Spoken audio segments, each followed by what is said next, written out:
Dear friends, कैसे हैं आप सभी? हर हर महादेव। उम्मीद है आप सभी अच्छे होंगे। और जैसा कि आप सभी जानते हैं, आरआरबी एनटीपीसी का अभी एग्ज़ाम्स ख़त्म हुए हैं। पहले ग्रेजुएट लेवल का हुआ, उसके बाद से अंडर ग्रेजुएट लेवल का हुआ।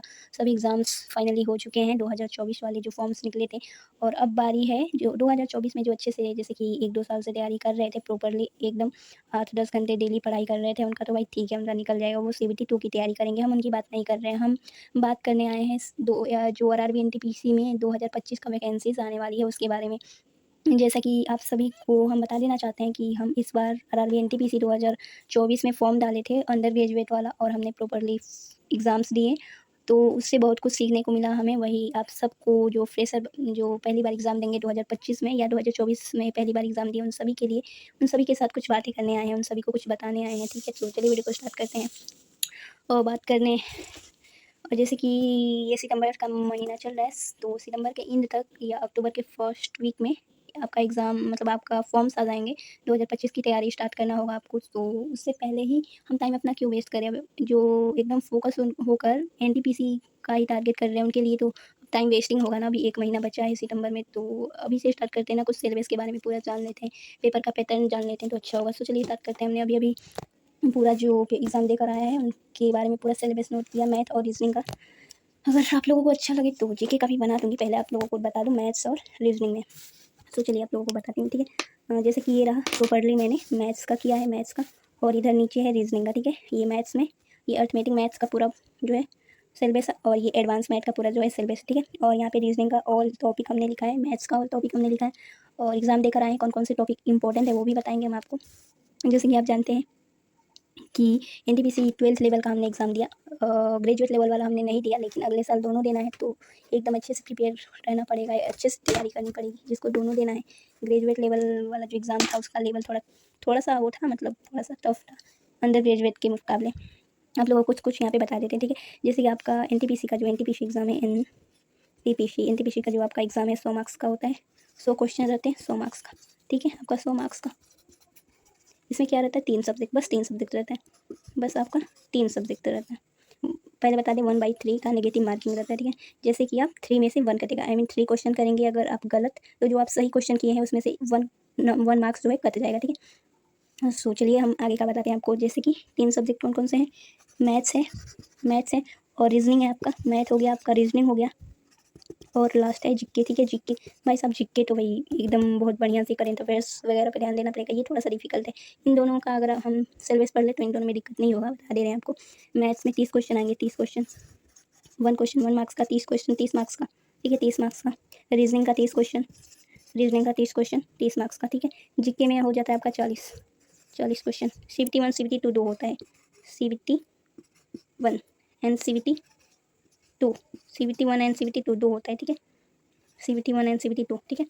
रहे भैया रुक जाओ, CBT 2, CBT 1 एंड CBT 2 होता है, ठीक है।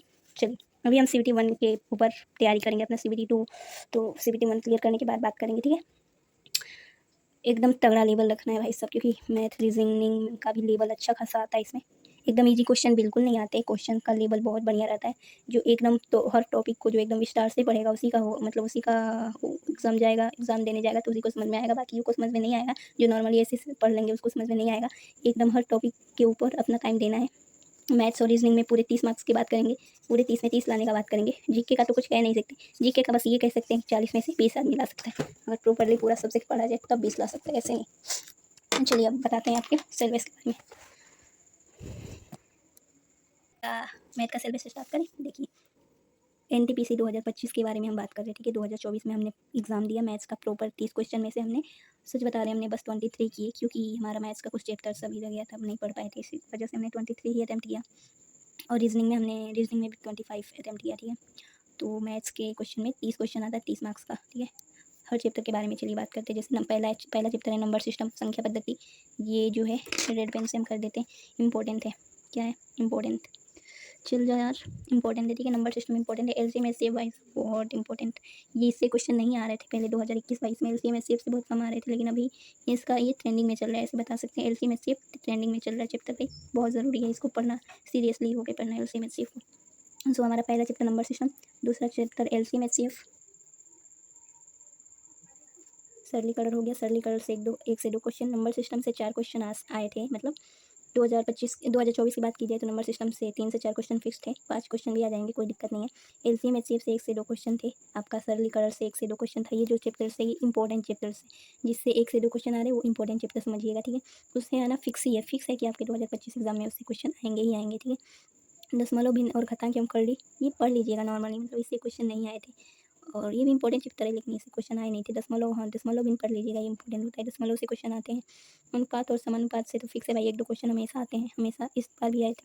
साझेदारी चैप्टर है, साझेदारी से कभी आते हैं कभी नहीं आते। परसेंटेज से फिक्स है, 1-2 क्वेश्चन आते हैं। परसेंटेज से तो 2 क्वेश्चन फिक्स होता है। लाभ और हानि से 1 से 2 क्वेश्चन, कभी 1 कभी 2। छूट, छूट जो डिस्काउंट चैप्टर होता है उससे 1-2 क्वेश्चन। शरारत ब्याज से 1 question.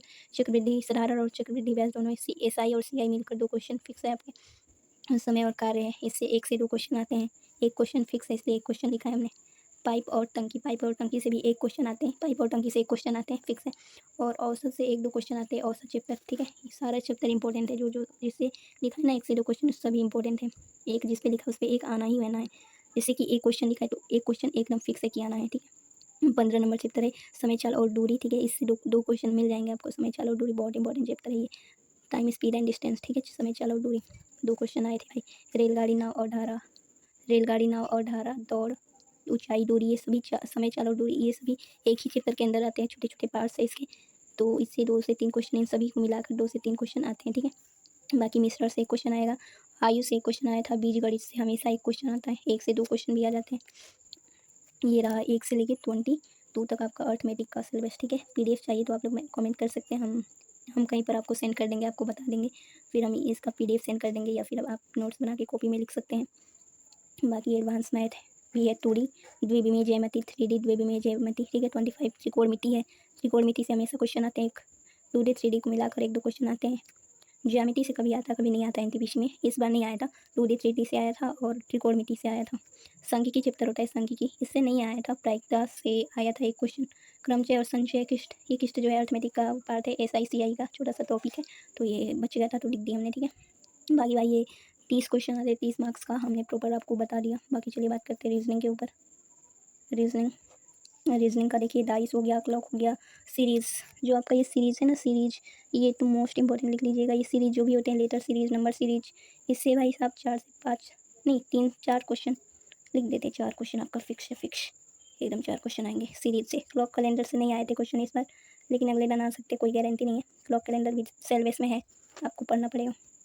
Seating arrangement, seating arrangement से 1 क्वेश्चन आता है। इनक्वालिटी से तो नहीं आए थे, लेकिन 1 क्वेश्चन आते हैं कभी। डायरेक्शन, दिशा, 1 क्वेश्चन, 1 से 2 क्वेश्चन फिक्स है, 2 क्वेश्चन फिक्स है। ब्लड रिलेशन इंपॉर्टेंट चैप्टर है। अल्फ़ाबेट टेस्ट, अल्फ़ाबेट टेस्ट यानी A to Z के बारे में आपका जानकारी होनी चाहिए, किस नंबर पे कौन सा लेटर होता है, आपको एकदम कंठस्थ होना चाहिए। ए का अपोजिट क्या होता है, सी का अपोजिट क्या होता है, पूरा A to Z का अपोजिट आपको पता होना चाहिए। बस अल्फ़ाबेट टेस्ट चैप्टर आपका कंप्लीट हो जाएगा। आगे रैंकिंग टेस्ट इंपॉर्टेंट है, आता है question. Coding decoding most important है, 2 क्वेश्चन। कोडिंग डिकोडिंग 2 से 3 क्वेश्चन आते हैं। एनालॉजी से 1 क्वेश्चन फिक्स है, एनालॉजी। बाकी 30 नंबर चैप्टर है। मैथमेटिकल ऑपरेशन इंपॉर्टेंट है, लेटर सीरीज, सभी चैप्टर इंपॉर्टेंट है। वेन डायग्राम्स, साइलोजिज्म, नया निगमन है, साइलोजिज्म, नया निगमन, मिसिंग नंबर, कथन एवं पूर्णधारा, जो ये कथन से रिलेटेड चैप्टर है ना, ये तो ये भाई सब मोस्ट इंपॉर्टेंट है, मोस्ट इंपॉर्टेंट। कथन मोस्ट इंपॉर्टेंट है, कथन से 2 से 3 क्वेश्चन आता है, ठीक है। और सीरीज, कथन, ब्लड रिलेशन, डायरेक्शन, ये सब इंपॉर्टेंट चैप्टर है, ठीक है। Letter series, number series, missing number, puzzle भी आता है इसमें। पजल का यहाँ पे पजल है। काउंटिंग फिगर, ये आते हैं नॉन वर्बल के, ज़्यादा नहीं आते लेकिन 1-2 क्वेश्चन मिल जाते हैं। काउंटिंग फिगर नॉन वर्बल ही है, ठीक है। बाकी ये सब इंपॉर्टेंट है, सभी चैप्टर जो लिखी हूँ सब इंपॉर्टेंट है। So thank you so much for this video, देखने के लिए बहुत बहुत धन्यवाद। और कैसी लगी वीडियो आपको, ये हम कमेंट बॉक्स में कमेंट करके आप बता सकते हैं। क्या मैथ और रीजनिंग का तो सारा सिलेबस हो गया है, क्या आपको जीके का भी ये सब, मतलब ऐसा प्रॉपर नोट्स बना के पूरा एनालिसिस करके हम आपको जीके का सिलेबस दे या नहीं दे, ये आप कमेंट कर सकते हैं। अगर 3-4 कमेंट आए तो हम बना देंगे जीके के ऊपर, ठीक है, क्योंकि हमें भी देना है 2025 में प्रॉपर स्टडी करके। और आर्ट्स जो होता है ना, आर्ट्स ये तो चल ही नहीं रहा है, क्या करूँ। पेन दो, पेन। जैसे कि हम यहीं पर बता देते हैं आपको, आर्ट्स से 9 आवर की स्टडी आपको करनी पड़ेगी डेली, 1 ईयर। भाई साहब इतनी सी नहीं होगा कि इतनी सी पढ़ाई कर लिया, क्योंकि एनटीपीसी जो है ना, NTPC NTPC, RRB NTPC, RRB NTPC बहुत अच्छी जॉब है, बहुत अच्छी जॉब है, ऑफिशियल जॉब है, बहुत अच्छी जॉब है। 1 ईयर आपको 8 से 9 घंटे खुद को देने होंगे, पढ़ाई करने होंगे, ठीक है। और अगर आपको मेरी वीडियोस चाहिए, मैं डेली लाइव आके आपको मैथ्स के सॉल्यूशन, रीजनिंग के सॉल्यूशन मेरे पास पूरे बुक है, उससे करवा दूँगी। अगर आपको चाहिए तो आप नीचे कमेंट करिएगा, मैं करवा दूँगी। सो चलिए, बहुत बहुत धन्यवाद। अब इस वीडियो को एंड करते हैं, क्योंकि हमने मैथ और रीजनिंग का सब बता दिया। जीके का आपको चाहिए कि नहीं चाहिए कमेंट कीजिएगा, अगर कमेंट आए तो हम बना लेंगे, प्रॉमिस है आपका। और इस बुक का सॉल्यूशन अगर आप चाहते हैं कि ये बुक हम सब साथ मिलके सॉल्व करें, तो हम अभी स्टार्ट करने वाले हैं। तो आप नीचे कमेंट करके बताइएगा कि क्या रात 9 बजे हम लाइव इस बुक को सॉल्व कर सकते हैं आप लोगों के साथ। आप लोगों को पीडीएफ चाहिए तो इस बुक का पीडीएफ भी हम दे देंगे टेलीग्राम पे, ठीक है। तो चलिए, मिलते हैं नेक्स्ट वीडियो में, तब तक के लिए अपना ख्याल रखिए, ठीक है। श्री राधे राधे, जय हिंद, जय भारत।